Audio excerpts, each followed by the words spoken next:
शंकर भगवान पार्वती जी से कहलन कि गौरा ए गौरा रानी बोली बोली तनी चल बाबा धाम जल्दी जल्दी कबरियन की भीड़ लगल बा आय हाय आय हाय और झटके झटके चल हाय पर्वत पहाड़ छोड़ द झोपड़ी मरई और चल देवघर में कहने का ओढ़ा ना चुनरी ओढ़ा चुनरी कि मोटरिया बांधे गौरा जय हो जय हो बांध ना कि मोटरिया आने बांधे गौरा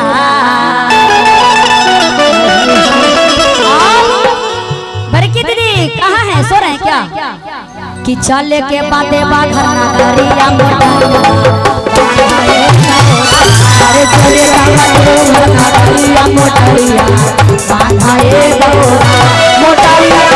बांधाए गौरा मोटरिया मोटरिया बांधाए गौरा चले के बाते बाघर चले के बाते नगरिया मोटरिया बांधाए गौरा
जल्दी जल्दी छोरा ना पहाड़ा आए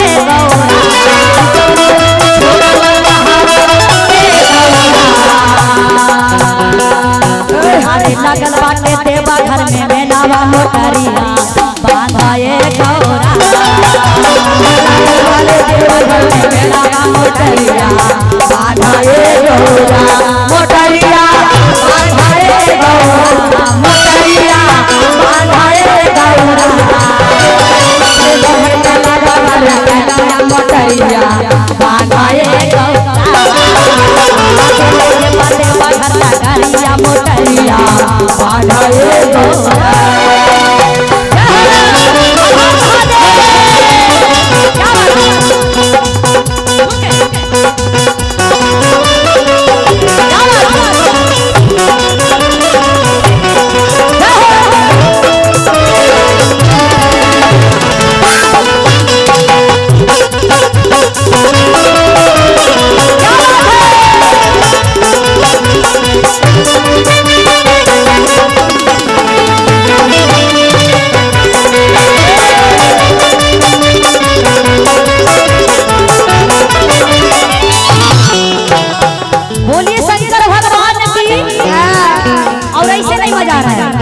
आप थोड़ा सा खड़ा हो काहे कि लास्ट में एक भजन गान समाप्त करेंगे आप दोनों हाथ उठा के ताली बजा के अपना ला बंधिया गौरा पूरिया मिठाई अपना ला बंधिया गौरा पूरिया मिठाइया ए गौरा रानी अरे हमारा ला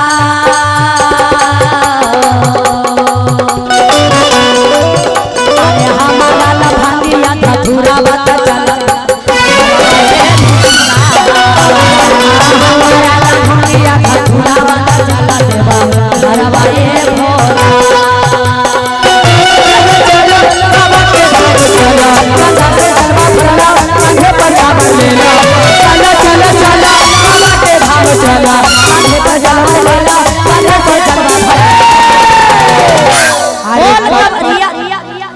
अरे कट जाई रहिया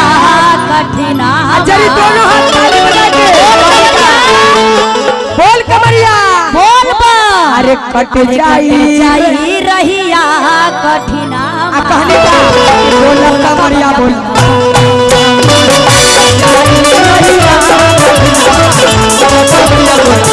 चलो चलो चलो बाबा के धाम चलो चलो जलवा भरना ये पैसा बनना चलो चलो चलो बाबा के धाम चलो जलवा भरना ये पैसा बनना कहे के बोल कवरिया बोल बा क्या बात है ऐसे नहीं दोनों हाथ उठा के कि अरे कट जाई रहिया कठिनावा ए भैया बोले शंकर भगवान की अरे बोलिए कट घर वाले भोलेनाथ की जय कि अरे कट जाई रहिया कठिनावा कहने का बोल कमरिया बोल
जल्दी जल्दी आय हाय आय